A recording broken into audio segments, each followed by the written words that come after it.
So, picking back up on our section on affect and emotions. But before we get started, some quick updates and reminders. Activity 4 is due this Friday at 11:59 p.m. and your activity 3 will be graded as soon as possible, hopefully by the end of this week. Midterm grades were due today at noon, so I have submitted those. And again, these are just midterm grades, they're not final grades. They're just to give you an update on where you currently stand in the class. One thing I have noticed is that students who are regularly coming to class and engaging with the material, or students who consistently submit really detailed and you know outlines that indicate that they're very much engaging with the material, are doing very well in the course. They're consistently submitting high quality work and demonstrating continual growth throughout each section that we've been covering. So, if you're concerned about your grade currently at the midterm and that's something you would like to discuss, please reach out to me and I would be happy to discuss that with you either over Zoom or perhaps Skype via email, whichever you feel most comfortable with. And then, as usual, make sure to watch the supplementary videos posted in this week's module. Okay, so why emotion is social. And again, we've discussed this in our last section, is that tends to be something that's studied exclusively within psychology or cognitive sciences, but not often studied in the area of sociology. But in sociological social psychology, it's actually something that's quite important because emotion arises from the meaning that individuals attach to objects, events, and interactions. Individuals' interpretations of situations um, give rise to very different sets of emotions. So, again, throughout this section, I want you to think about our past discussions on symbolic interaction as well as identity theory and social identity theory. So, as we see here, like emotions arise from the meaning that we attach to things and our definition of the situation, our subjective interpretations of the situation, of these objects, give rise to different sets of emotions. And that depends on a variety of factors like the situation, the people with whom you're interacting, as well as your own personal identities, role identities, and social identities, and the groups that you're a part of. So, emotions, some of the three key points here are that emotions are always about or directed at something. They always have an object, and that object is frequently social: a person, a social group, a social event, a cultural artifact. And emotions are inherently or functionally social. So, either they would not be experienced in the absence of others, or they seem to have no other function than to bind us to others. And this is something we touched on previously, that emotions such as compassion, sympathy, affection, and so on are ones that depend on other people being physically or psychologically present. And emotions such as fear of embarrassment, rejection, loneliness, guilt, shame, jealousy, and even attraction are emotions that seem to have their primary function um, the seeking out or cementing of social relationships. And finally, emotions are shared with other individuals and groups, and the sharing of emotions with others elicits emotional reactions in the listeners. And of course, that depends on on that person's tendency to empathize with the sharer.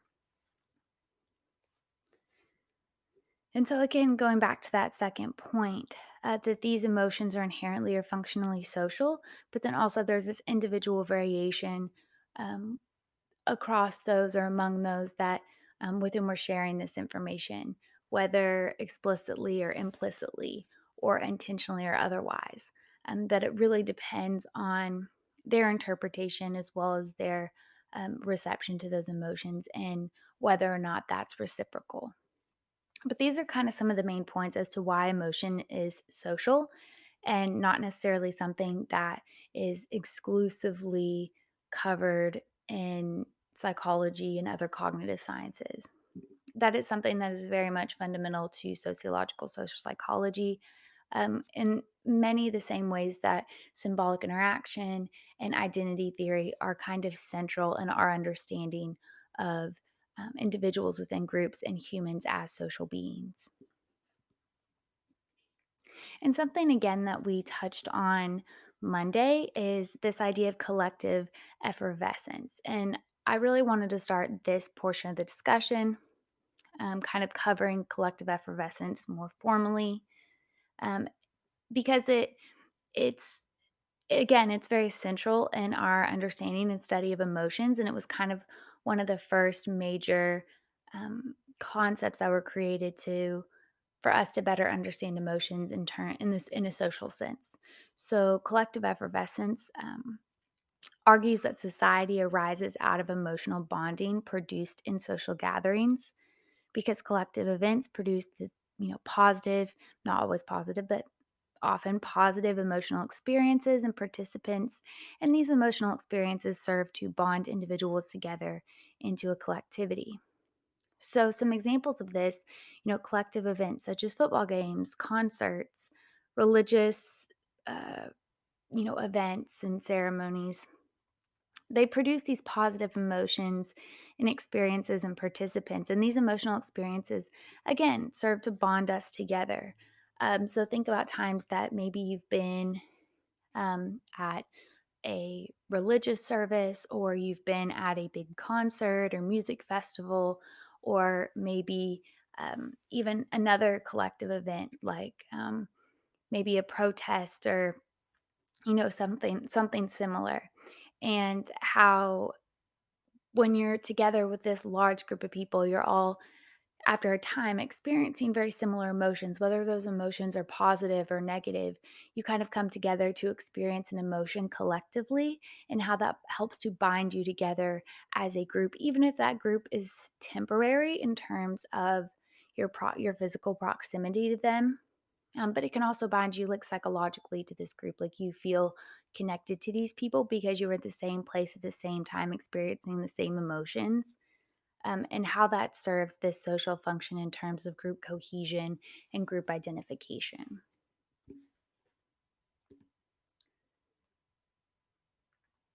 So, although most sociological analysis focus on how social roles, social structure, organizations, and institutions affect emotional experience and its expression, it is important to remember that emotions also serve to reify these same social arrangements and have the potential to provide pathways for social change.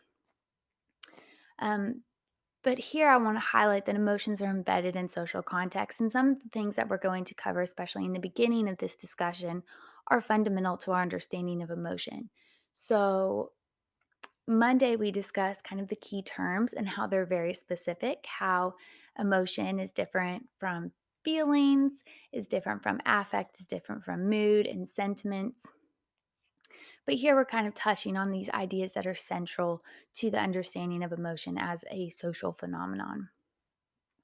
The first point being that social processes and social forces affect and are affected by our experience and expression of emotion, and that these emotions occur within social interactions and social settings, which then give rise to particular emotions and expectations about which are appropriate, which emotions are appropriate. And that our social arrangements and our social positions shape the degrees to which we are required to manage emotions or are allowed to express emotions freely. And these three key points are something that we're going to touch on in various ways throughout this discussion. It's providing kind of the foundation from which we're going to branch off on some of these key ideas. Some of them being how social forces affect and are affected by our experience and expression of emotion, how we our ability to express emotion freely, or the ways in which we have to manage our impressions um, with others, and how these emotions occur within particular interactions, and settings, and how there are certain expectations associated with those roles or those interactions or within those settings. And then that cultural context matters, that our social arrangements in terms of things like status and power certainly influence our ability to express emotion in the ways in which we have to manage our um, emotional impressions around others. So there are two main approaches that we're going to cover just broadly. It's the interactionist approach and the structural approach. Most agree that emotional experience generally results from the meaning that individuals make of social interactions. But again, this branches off into more of a symbolic interactionist approach, or what we typically just call the interactionist approach, and then a structural approach. So the interactionist approach really focuses on Cooley's theory of the looking glass self. And Cooley argued that individuals interpret gestures from others to define their selves. And so, going back to the meaning of the self and symbolic interaction. And emotions are a core part of this and a core part of our self concept. And they actually help to explain social control and organization. Um, And because of this, or rather, um, this is because feelings associated with positive and negative evaluations. And by this, I mean an important part of this process is whether individuals feel pride or shame in how others are evaluating them in an interaction.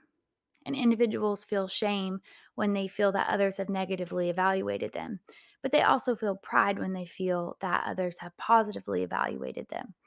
So, thinking of the looking glass self and how we construct ourselves and how emotions are a core part of that. And this too can relate to that identity verification and non verification. So, you can kind of bring in all these concepts to understand how feelings come into play here in our understanding of ourselves, our self concept, and how the way that others react to us, if we feel that they're evaluating us positively or negatively, how that can then affect our emotions and how our emotions then come into play in constructing ourselves.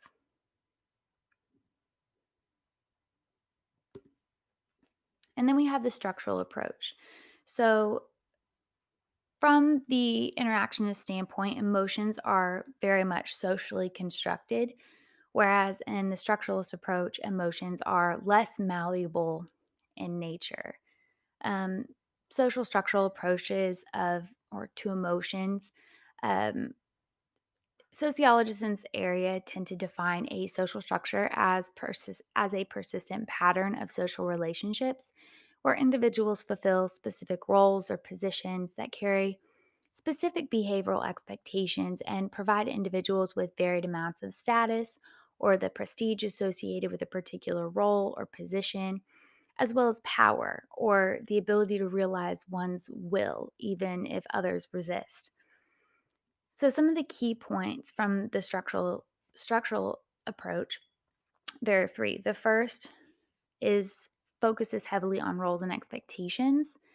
And it says that individuals fulfill specific roles with behavioral expectations that are associated with various levels of status and power. And by this, it means that um, there are different roles. So we'll go like within a family.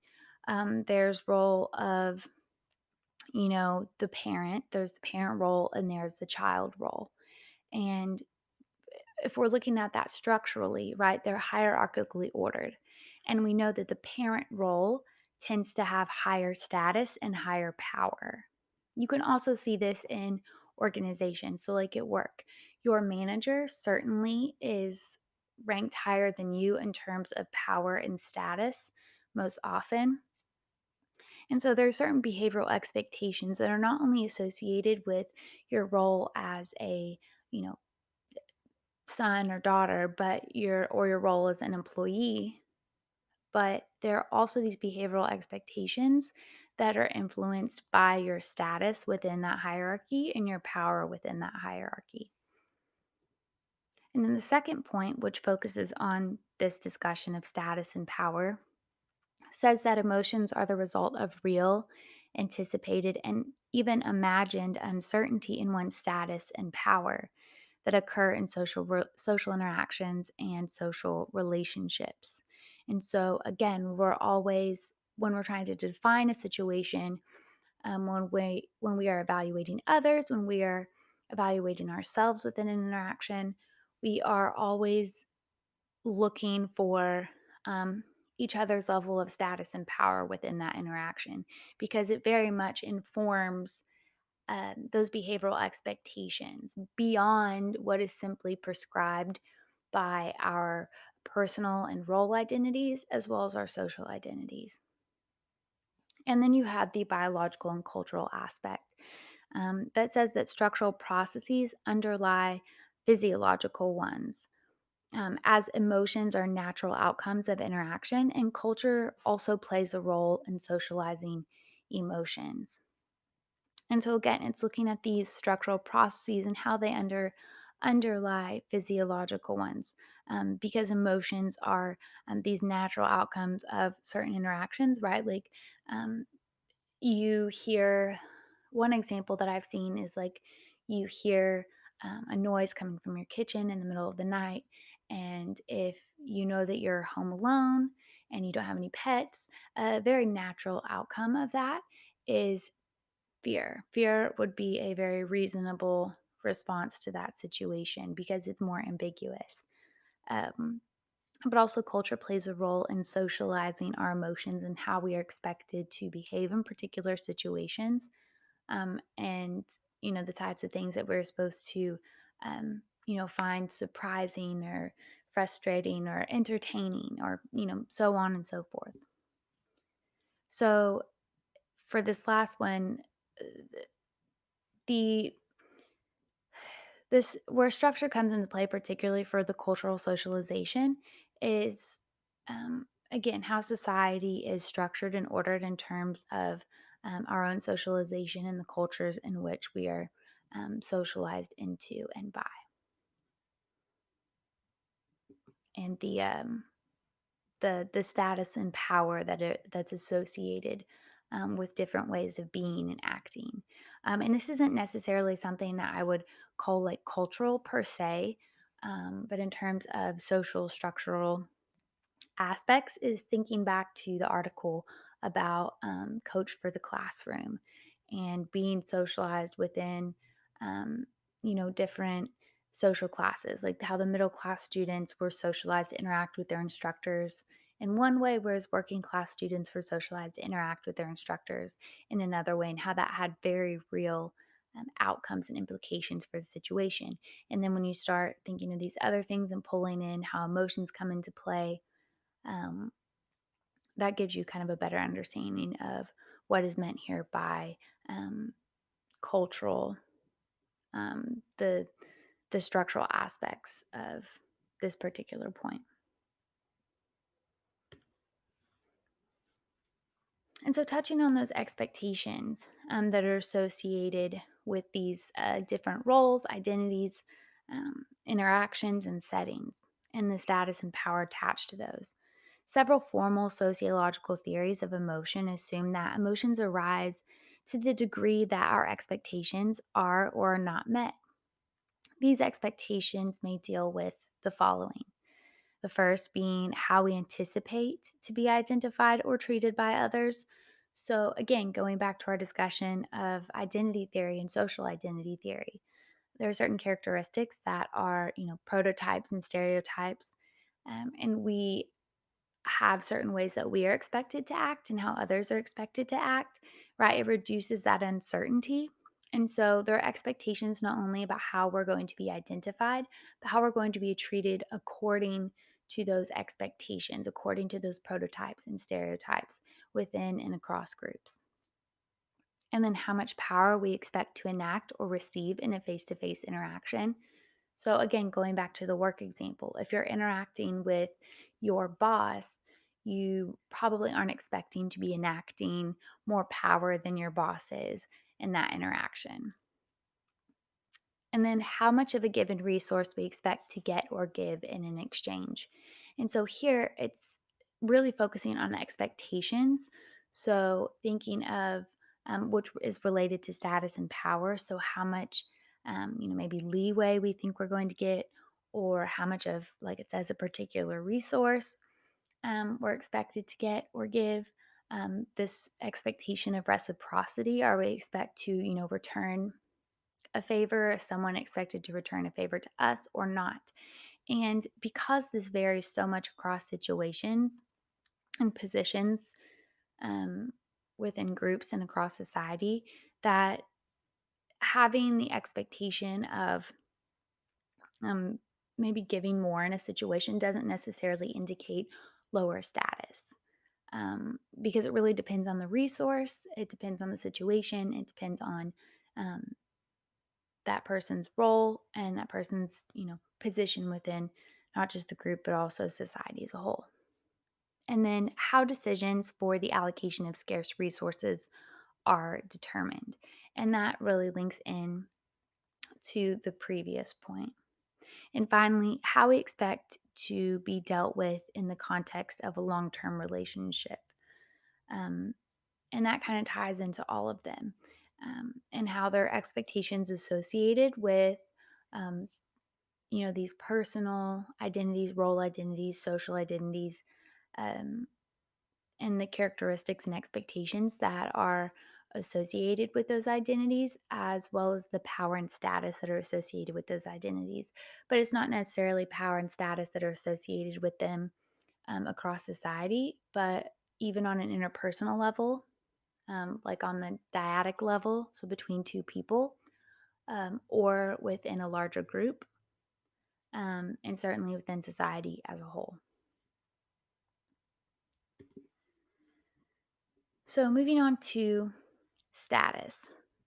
So, going back to those, and this is certainly from a more structural perspective, is that hierarchically ordered settings structure our expectations, which is kind of an odd sentence, but thinking about it, when we have these hierarchically ordered settings, we know who has more power and who has more status because they're ranked higher than us. So, again, going back to the work example, your boss is ranked higher than you, meaning that that person likely has more power and status. And so, we go in with the expectation that we will not have the same amount of power or status as our boss does. And so, what they found is that higher status individuals tend to have their expectations met more often. So, again, focusing on emotion because this section is on affect and emotion. Their expectations are met more often than lower status individuals. And because of this, they tend to experience more positive emotions as a result because there is little uncertainty. The expectations for a situation are often met, whereas lower status individuals, their expectations are met less often than higher status individuals, which means that they may or may not experience more negative emotions. Um, but they certainly tend to engage in more emotional labor. And so, something else that's important to point out is that higher status individuals tend to be kind of sheltered from these, or rather, they have the freedom to express negative emotions and tend to be sheltered from this emotional labor that lower status individuals are expected to engage in. And this concept of emotional labor is part of that is impression management, or it's almost entirely impression management in many ways. And so, thinking about emotional labor, so it's maybe caretaking or having to put on a positive front when you don't really feel positive. Or like here, you have someone working in the service industry and having to, certainly interact with customers, even rude customers, um, in a way that is polite and very calm. And you don't want to upset the customer. You want to, maybe de-escalate the situation, even if the person is being super rude. You don't really have the status or power within that situation to to respond to them in a particularly negative way, right? Because that's part of the expectations associated with your job, but also your position as someone working in the service industry, that you're supposed to put the customer first. You're supposed to um, do what your manager asks you to do. There are certain expectations, not just with your role as an employee, um, but expectations in terms of status and power, and the ways in which you were able to freely express your emotions in a given situation.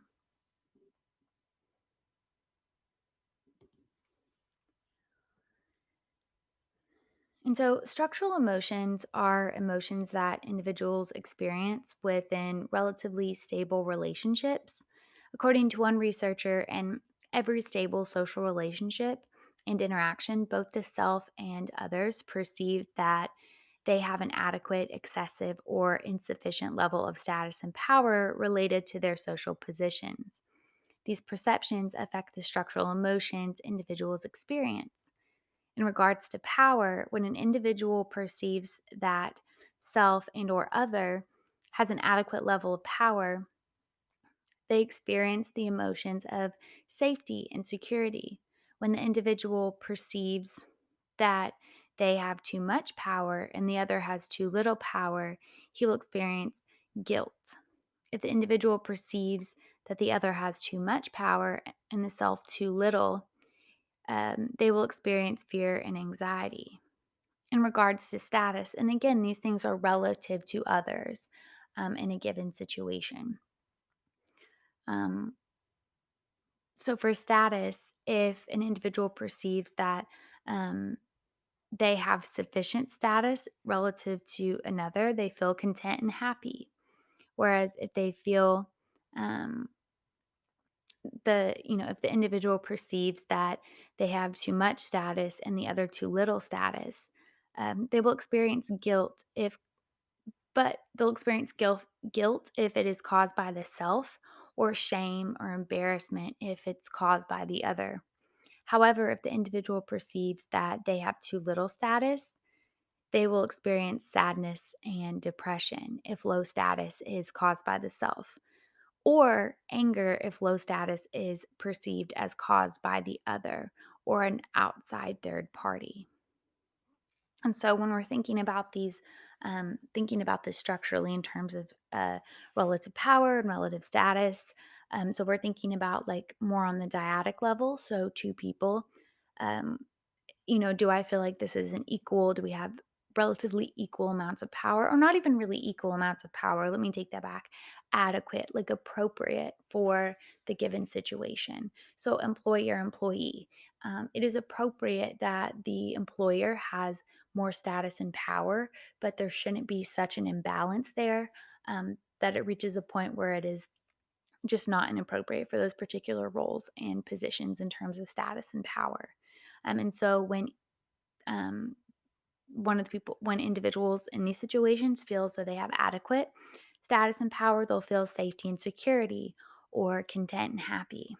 If they feel that they have too much relative to the other person, they'll feel guilt or shame. And that, particularly for status, it depends on their perceived cause of that status imbalance.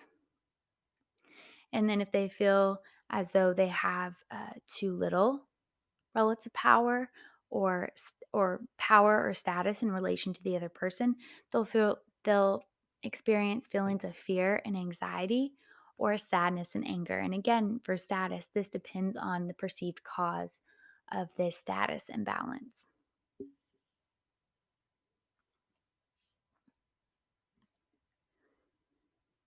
And so, as we just discussed, how these structural positions and how they are relative to others and within interactions can influence our experience of emotions and the type of emotions um, are that we feel as a result of these interactions and within these interactions. Um, we go into characteristic emotions, and this touches on some things that we've already touched on a little bit. So, social roles are associated with particular characteristic emotions, or what we call characteristic emotions. And these are normatively regulated affective states we try to achieve during interactions involving specific social roles. So, again, think about how we previously defined emotions as well as how we previously defined affect.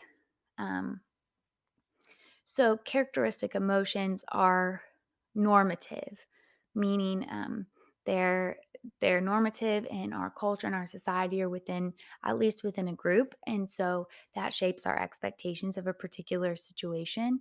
And so, typically, when we talk about like normative expectations, we're talking about behavior. So, like a student, you're expected to come to class and maybe take notes or maybe pay attention, but certainly, complete your assignments. There are certain behavioral expectations, but these are more emotional or affective expectations.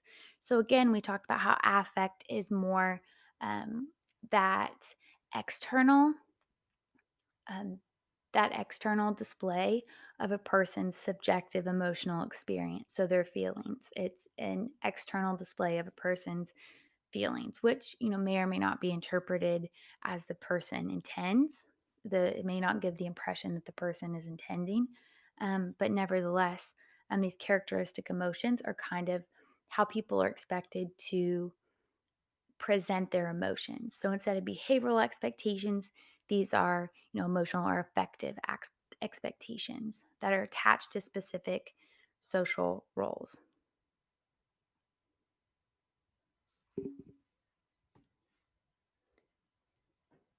Which brings us to emotion norms. And these emotion norms are kind of delving into specific characteristic emotions, but they're determined by role identities and social identities. And some examples, and at least in class, I'm going to ask students to discuss some of these examples. But if you're just listening to this at home, I want you to write some down, pause the video, try to think about some emotion norms, some characteristic emotions associated with each of these roles. Um, the first being a male teacher. And so we're thinking teacher in terms of like K through 12. Um, what are some of the emotional expectations or the characteristic emotions that you might associate with a male teacher? And so, one typical example, just to give you one something to think about, is how maybe, let's say, um, a female physician is expected to be, more compassionate, open, thoughtful, and so on and so forth. And so, what sorts of characteristic emotions do you expect from a male teacher specifically? And then, what about a teacher, again, K through 12, where it is not super common to see a K through 12 teacher with a PhD, although there are many. It's not quite as common, whereas in academia, it's not necessarily a prerequisite, but it is certainly more common. And so, what are the emotion norms or the characteristic emotions that you might associate with a teacher who has a PhD? And I actually had a teacher at my middle school who had a PhD, and I definitely had different expectations for this person and saw this person a little bit differently. Um, Not necessarily because of their education, um, but perhaps the ways in which they've been socialized while receiving that education. You could take a variety of approaches to this. And then, teacher, just simple, where it is not, there's no, you know, social categories attached to it, just the role of teacher, without being influenced by, you know, race, sex, gender, religion, social class, level of education, and so on. Just the role of teacher. What are some of the characteristics, emotions that you might expect? Especially because this person is working with, children or teenagers. The first one I might think is, you know, patient, and different emotions that are associated with patience. And there's so many more that, um, you could potentially bring up here. And then I want you to compare and contrast these and how they differ, and how associating different role identities and social identities can influence these characteristic emotions, even though all three of these people are teachers, maybe even at the same school. Um, but how are those characteristic emotions? How do they differ when we look at them um, through specific role identities and social identities? And so, again, one thing I want to touch on here in terms of identity theory and social identity theory is one of the things that we touched on a lot was the definition of the situation and how that um, that is related to identity salience, and so invoking a particular identity because it is salient.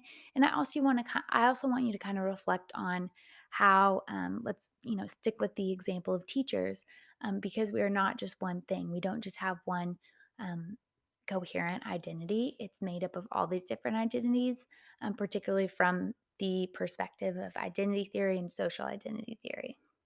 So keep that in mind. Um, but we're not just one thing.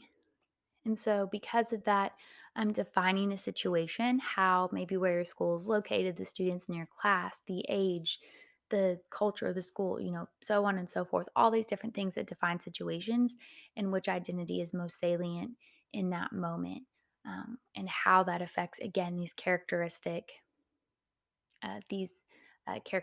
emotions, because here it's not just necessarily self perception, but also taking on the perspective of the other and thinking about how others might perceive you and what identities are most relevant in those situations as well. And then the emotional norms that are associated with those. So, moving on to emotional deviance. Emotional deviance occurs when individuals are either unable or unwilling to feel or express the characteristic emotions associated with their social roles and or social identities. And so, while emotional deviance is likely to begin in interpersonal interactions, so within the family or within friendships or romantic relationships, whatever the case may be, acts of affective deviance um, en masse, so a lot of people, can result in change to social role identities for and social characteristics. So one example that's pretty common here are the numerous historical studies of how norms about how women ought to feel um, have changed over time, leading to major changes in the social role of women um, in the Western world and in the United States in particular. For this example. And so here I just chose the picture, Don't Tell Me to Smile. I thought that was a pretty good example of this emotional deviance. Like, um, I don't have to, there are certain expectations for women given because it's, a social identity. So there are these historically, these emotional expectation, these characteristic emotions that are expected of women as a social category. And uh, that deviance occurs when maybe one or a whole group, a whole bunch of women decide, okay, we are not going to continue performing these characteristic emotions. We are these emotion norms. We're no longer going to conform to these. And that's emotional deviance and can create broader social change over time, but it can certainly subvert expectations within interactions. And those can lead to, various results in terms of the emotional response of the individual as well as the other person in that interaction.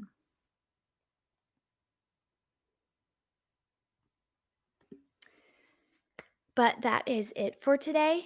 And so when we pick up next week, we're going to kind of delve in a little bit more to the study of affect and emotion.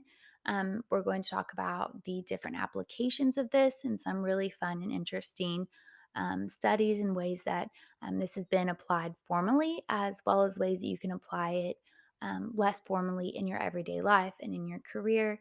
And I'm pretty excited for next week's discussion on affect and emotion. But other than that, your activity 4 is due Friday. and I hope you have a great rest of your week. Thanks.